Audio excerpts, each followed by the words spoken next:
Where can we eat a pizza for dinner? Pizza for dinner? Yeah, I love pizza. Okay, let's go. Let's eat. So, ayan, kinukuha ni Daddy Tim ang upuan ni Mateo. Ilipat doon sa Sweet. pick up. Huli ka! Yes, put the... Ayan, nilagay ni Daddy ang car seat ni Mateo. But sooner, hindi na yan niya kailangan nang dahil si Mateo ay lumaki na ng lumaki. Ready. Ready? Go ahead, Mateo. Climb up.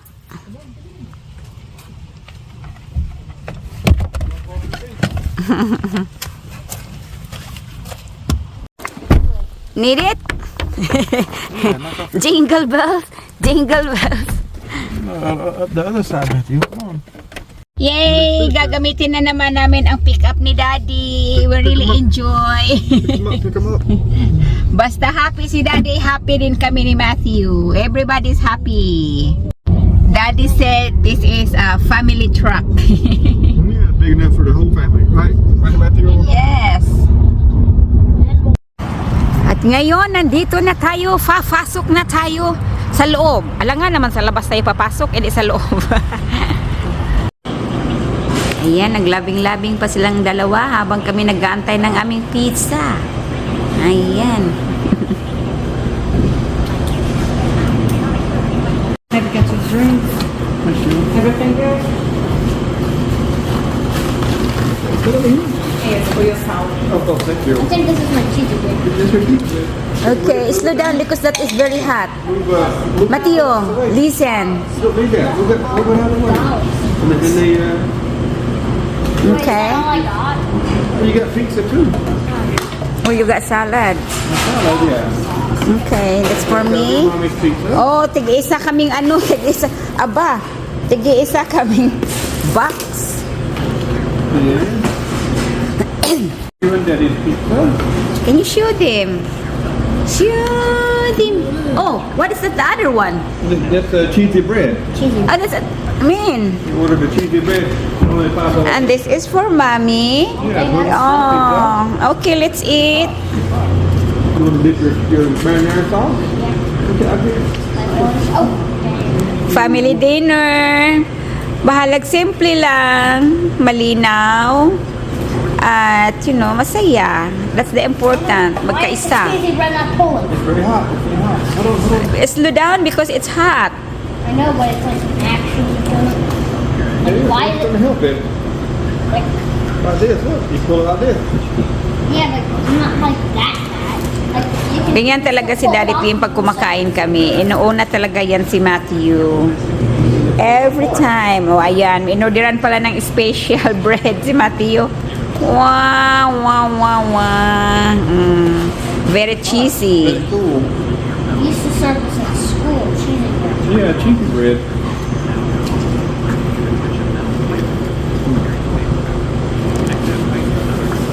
You want a slice of pizza too? Okay, kain tayo. Grabe kainit. Ang init. Parang mas mainit pa sa bugan ko.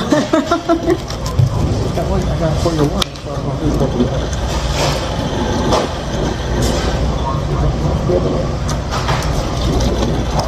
Ano dahil Mateo?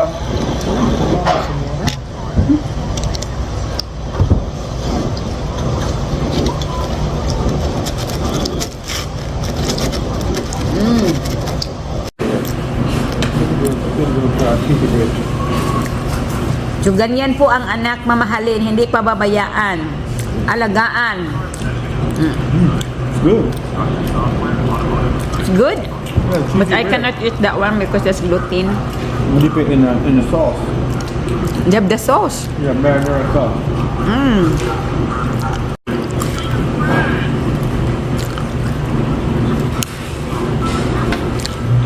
Ang daming pizza namin. Tigi-isang boxes kami. My God. Box. 3 boxes. Onions on this. It's okay. Eat onions. Bago na talaga ang aming weather dito ngayon, falls na siya. Yung mga dahon ng punong kahoy ay nagkalaglagan na. So, ang dami na sa ground, no? At saka, nagkulay yellow na yung iba at nagkulay orange. So, ayan na, hindi na siya magandang tingnan nang dahil malapit na nga siyang mag-winter. December pa naman mag-winter, pero malapit na rin. Pero, mahangin at maulan ang aming weather, no? So, makulimlim. So, nang dahil walang pasok ang aking mag-ama, si Mateo at saka si Tim, at kami aalis. Simple na simple lang talaga ang aming pamilya, pero parati kaming magkasama. So, happy na ako doon. Sobrang happy na ako doon. And I'm very thankful, no? So, ayan nga, tinanong ako, binibiro ako ng asawa ko kung sasama ba daw ako. Sabi ko, hindi, dahil grumpy ako. So, ayan, binibiro ko si Daddy Tim.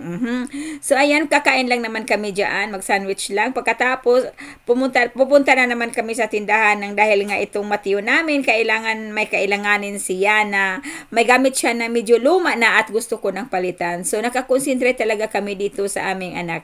Pinaramdam namin na talagang he is love of mommy and daddy. Hindi pinapabayaan. Kailangan talaga asikasuhin natin ang ating anak. Tayo ang nagdala dito sa mundo. Kaya nga, kailangan na iparamdam natin na mahal natin sila. So, marami nagsasabi sa akin dyan sa comment section na wala daw akong maraming kaibigan. Of course, marami akong kaibigan na hindi daw ako katulad ng iba na pumupunta-punta ng mga party. Yan dahil imbitado ako, pero dahil ang choice ko talaga ay ang pamilya ko. So, yung mga ganyan-ganyan, later na yan, ganyan-ganyan. Pero ganito na lumalaki si Mateo, kailangan talaga na iparamdam namin sa anak namin na magkasama talaga kaming tatlo. He is very important of us, no? So, yun talaga ang ang goal ko. So, bilang isang ina. Pero happy naman ako dito sa ganito namin. Pangarap ko itong na to, yung buhay na ito noon, nung ako'y dalaga pa, nang bata pa ako, na sana pag mag-asawa ako, may mabait ako na asawa at matiwasay na pamilya. So, ayan na nga, no? Kasi nagdidepende din yan sa atin. Kung matino ang ating asawa, dapat magmatino rin tayo. Kahit nga hindi matino ang asawa, dapat matino tayo. So, ayang Mateo ko ay lumalaki na talaga siya, no? Tingnan nyo naman. So, lagpas na siya, malapit na siya talagang umabot sa ilong ko. So, by the next year, this one, ay magkasing tangkad na kami ni Mateo. Ang bilis ng panahon talaga. Alam niyo, Friday, Saturday, and Sunday, parang ang bilis talaga ng araw. Ngayon pasukan na naman, Monday na naman. So, ayan si Daddy Tim na nabili nga namin si Mateo ng gamit niya. At ayan, inantay namin si Daddy dyan. Dahil punta sa bathroom, umihi. Ako naman, umupo na lang ako sa tabi. Ayan, maulan-ulan ang aming araw. Si Mateo naman ay masok na siya dyan sa sasakyan. Dahil kami naman ay pauwi na. Ito yung kaibigan ko na matagal na. Simulat dumating ako dito sa Amerika, magkaibigan na talaga kami. At minsan lang kami magkikita, siguro sa isang taon, 2 beses, or sometimes wala talaga. Pero nagtatawagan lang sa phone, sometimes lang din. Kasi nga dito sa Amerika ay busy-busy ang buhay namin, kanya-kanya, no? So, ayan, pag nakikita kami dyan, para kaming kambal toko, parati kaming magkatabi talaga. Nang dahil sa anak kong mahilig sa history, ako'y nakakarating dito. Itong kinatayuan ko ay isa itong malaking barkong pangdigmaan ginagamit noong World War II. Ito ang barko na nilalapagan ng mga helicopter ng pangdigmaan. So, ang laki-laki talaga at ang lapad. So, yung nasa unahan, cargo yan siya na barko, no, palabas sa ibang bansa. So, ngayon ko lang nakikita itong mga ganito na ganito pala ka-heavy. Mga nanay, may pumasok dito. Nag-antay lang ako kina Tim kasi nandoon sila sa taas. So, part ito sa lapi, mga nanay. Ayan. So, dito ako sa sulok umupo. Ayokong umupo dyan. So, yung pagdating doon sa pintuan yan, may pumasok dito kasi nga ito ay tourist nga dito, mga nanay. And then, gulat sila. Kasi dito ako nakaano sa gilid. Sabi ng mukha ata akong abat, mga kananay. Habang nag-aantay kami ni Matthew kay Daddy Tim, may kinukuha sa sasakyan. Kami naglalaro muna ni Matthew. O, ayan. Tawanan kaming dalawa. Naghabulan pa kami dyan. Habang dala niyang kamera.